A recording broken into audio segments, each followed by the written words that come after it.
So it was Thursday evening and I decided that the very next day after work, I wanted to go on an adventure. Being in Europe, we've got lots of options of places to go. Hang on, wait a second, get rid of one. So I spoke to my friend and made a plan of where I was going to go for my first solo trip. I got some pretty good advice on solo travelling, and the very next day I was off on an adventure. Come with me as I show you all the amazing things I saw.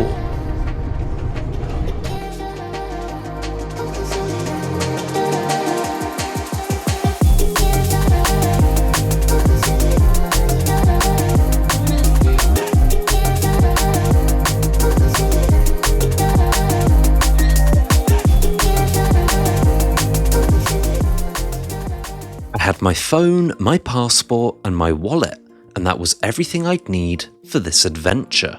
I also brought a bag with me and of course the GoPro that I was filming on. I actually bought the GoPro 12 hours before my flight.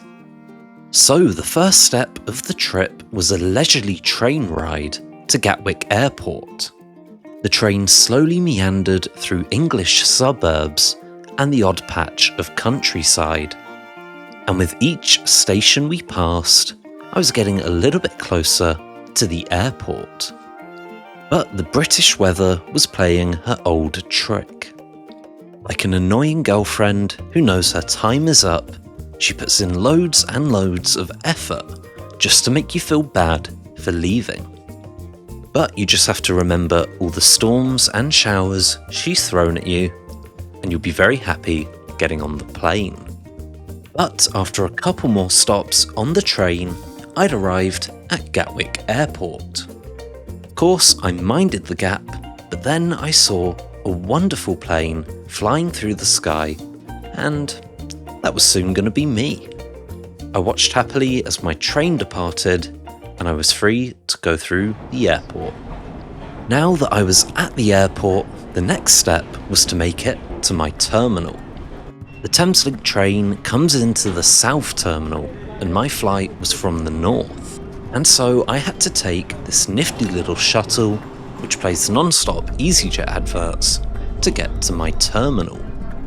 After just a moment on the shuttle, I'd arrived at the North Terminal and it was time to make my way into the airport.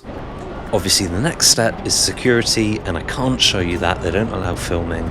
But after a few moments, I was into the duty-free area. I checked a couple details for my flights, and then I went to pick up some essentials. Like this. Very much needed. I also found a pretty cool mount for my newly purchased GoPro. I checked the departures board, and I still had about 10 minutes left until my gate was shown. So I went and found myself a bit of lunch. It was a little more expensive than I'd have liked it to have been, but for an airport, it was pretty reasonable, and it tasted pretty good. And by the time I'd finished, my gate was called, and so it was time to head to the gate. After a short walk and a short wait, I was able to board my plane. So, I'll see you guys on the plane, I guess. About 20 minutes after I boarded, the plane was ready to depart. We were going to be flying under the rays of sunset, and after taxiing to the runway, we were ready to fly. We seemed to cut off this poor plane that was already on the runway, but now all that was left to do was get up to speed and get into the air. And after a quick moment of acceleration, we were able to take off. I'm not really scared of planes, but it always does make me feel a little bit nervous. You know, you just start imagining all the bad things that could happen, but in reality, they never really do. Let me know how you feel about flying in the comments down below. Does it terrify you? I don't know why, but my stomach always feels really weird when like the plane takes off. I think it's like the forces changing. I don't know. Zero gravity, something.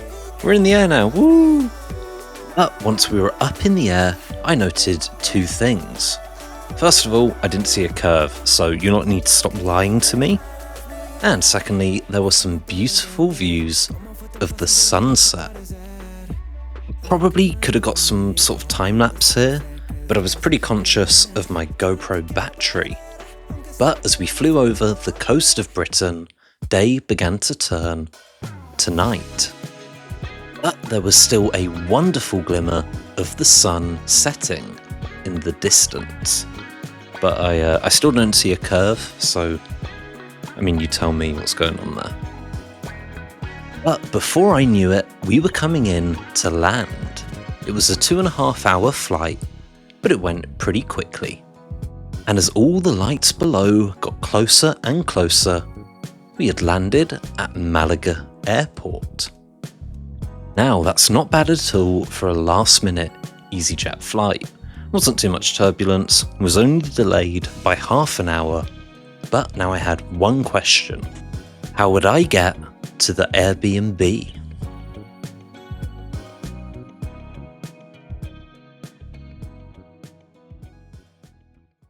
So I'd arrived at Malaga Airport, and all that was left to do was find a way to get to the hotel. I got through security and then found my way to the taxi rank.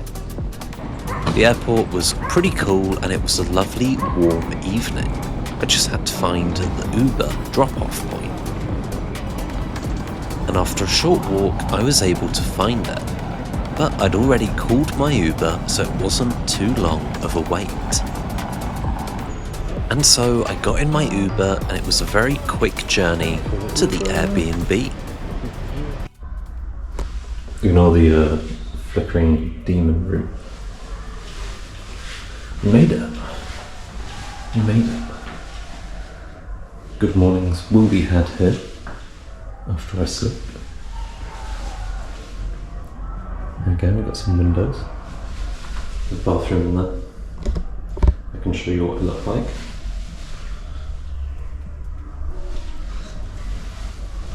There's a little patio here as well. So that concludes my journey, and here's what's still to come. So if you want to join me for part 2 and part 3, which are coming on Wednesday and Friday, why not subscribe?